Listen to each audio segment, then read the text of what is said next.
فیصل آباد میں ایک صاحب کو گرفتار کر کے جیل بھیج دیا گیا جو اپنی ہی بہنوں کی جو تصویریں ہیں ان کے اندر ایڈیٹنگ کر کے ان کو نازیباں تصویریں بنا کے اور اپنی والدہ کو بھیج رہے تھے اور انہیں بلیک میل کر رہے تھے، پیسوں کی ڈیمانڈ کر رہے تھے، پراپرٹی میں جتنا حصہ بنتا تھا وہ لینے کے بعد مزید کی بات کر رہے تھے، اور والدہ کو یہ کہنا شروع کر دیا کہ اگر آپ نے ایسا نہ کیا تو یہ تصویریں میں عام کر دوں گا۔ پھر کچھ رشتہ داروں کو بھی والدہ نے درمیان میں شامل کیا، لیکن رشتہ داروں کو بھی وہ تصویریں اس نے بھیجنا شروع کر دیں۔ یہاں نہیں رکے تو پھر باقاعدہ طور پہ اسلحہ لہراتے ہوئے اپنی ہی ماں کے گھر کے سامنے آ کے تو یہ تاثر دینے لگے کہ اگر کوئی باہر نکلے گا تو وہ جانی نقصان بھی کر دیں گے۔ جی جی جی پتہ چلا کہ یہ نشے کے مریض ہیں، اور ایک نشے کی بیماری نے انہیں چاروں طرف سے اس طرح گھیر رکھا ہے کہ اس وقت رشتوں کی پہچان نہیں، اپنی ماں اور بہن کی عزت کا خیال نہیں، اور معاشرے میں وہ ایک ایسی زندگی پر جا رہے ہیں جہاں انہیں اپنے نشے کو جاری رکھنے کے لیے کیا چاہیے؟ صرف پیسہ جیسے بھی مل جائے۔ ویری انفارچونیٹ محسن صاحب۔ بیگ بارو اور سٹیل ہم دیکھتے ہیں کہ اگین اب نارمل بیہیویئر بہت زیادہ دیکھنے میں آتا ہے۔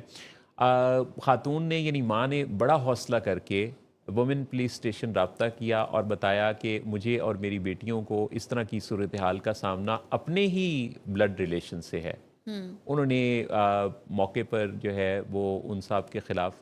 کارروائی کی، ان کو گرفتار کیا، ان کے پاس فون سے وہ سارا کچھ ڈیٹا بھی نکل آیا جس کا ان پہ اوپر الزام تھا، اور پھر کیا ہوا کہ پھر جیل کا سامنا کرنا پڑا۔ اب یہ جو ساری خبر ہے یہ کسی ایک فرد کی نہیں ہے، ایک فرد کی خبر بنی تو واقعہ بن کے سامنے تو آ گئی، لیکن ایسے کتنے واقعات ہیں جس کی یہ خبریں ہر روز تخلیق پا رہی ہیں، بن رہی ہیں۔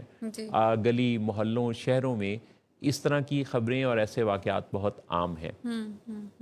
لوگوں کے اندر یہ ڈس اپوائنٹمنٹ پیدا ہوتی ہے جب خبر آتی ہے کہ نشے کے کسی مریض نے کچھ ایسا کیا، تو لوگ کیا سوچتے ہیں کہ نشے کے مریض ایسے ہوتے ہیں، لیکن سائنس یہ بتا رہی ہے کہ نشے کے ایسے مریض جن کا کوئی جو ان ٹریٹڈ رہتے ہیں، جن کا کوئی علاج نہیں ہوتا، ان کا تو پھر انجام سڑک یا جیل یا موت ہی ہوتا ہے۔ بالکل بالکل۔ اور بیگ بارو سٹیل ان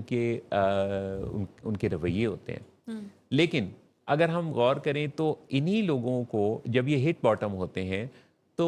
ان کی زندگی کو بہتر بنانے کے دنیا میں ایسے زبردست طریقے اب موجود ہیں کہ والدین جو کہ ان کی مرضیاں پوری کرنے پر بہت سارا روپیہ پیسہ خرچ کرتے رہتے ہیں، اپنی کامن سینس سے ان کو خوش کر کے، ان کو باہر بھیج کے، ان کو بہتر بنانے کی کوششیں کرتے رہتے ہیں۔ اگر ایک فیصلہ کر لیں یعنی ان کے علاج کا فیصلہ، تو ان کے اندر ریئلائزیشن پیدا ہوتی ہے۔ یہ بڑے ہی قیمتی اور جینیس قسم کے زبردست لوگ ہوتے ہیں، لیکن بیماری کے زیر اثر ایسی حرکتیں کر رہے ہوتے ہیں جو نہ انہیں خود سمجھ آ رہی ہوتی ہیں، نہ وہ دیکھنے والے کو نارمل لگتی ہیں۔ لہذا ان کو اس وقت دماغ ان کا مغلوب ہوا ہوتا ہے، اس نشے نے ان کے برین کی کیمسٹری کو چینج کر دیا ہوتا ہے، جس کی وجہ سے اتنی تکلیفیں سہتے ہیں۔ لیکن جب یہی 12 سٹیپ پروگرام کے اندر آتے ہیں، جب یہ سیکھنا شروع کرتے ہیں، تو پھر انہیں پتہ چلتا ہے کہ اب وہ اس بیماری کے سامنے بے بس ہیں۔ نشے کی بیماری نے ان کی زندگی کے نظم و ضبط کو غائب کر دیا ہے، اور ان کی زندگی میں اب بربادیاں ہیں۔ اور پھر وہ اس چیز کو جب ایکسیپٹ کرتے ہیں تو ساتھ وہ ایسی طاقت کو بھی ایکنالج کرتے ہیں کہ ہاں ایک ایسی طاقت ہے جو مجھے اس دلدل سے نکال سکتی ہے، اور پھر وہ یہ فیصلہ کرتے ہیں کہ وہ اپنی مرضی اور زندگی کا رخ اپنے خدا کی طرف کر دیں گے، اور پھر وہ یہ فیصلہ کرتے ہیں کہ وہ اپنی زندگی میں جو کھو چکا اس سے سیکھیں گے، اور جو ہے اس کو بھی بہتر بنانے کی کوششیں کریں گے، اور اپنی زندگی کو ایک نئے راستے پر چلائیں گے۔ تو یہ سب کچھ ان کے اندر ریئلائزیشن جب پیدا ہوتی ہے،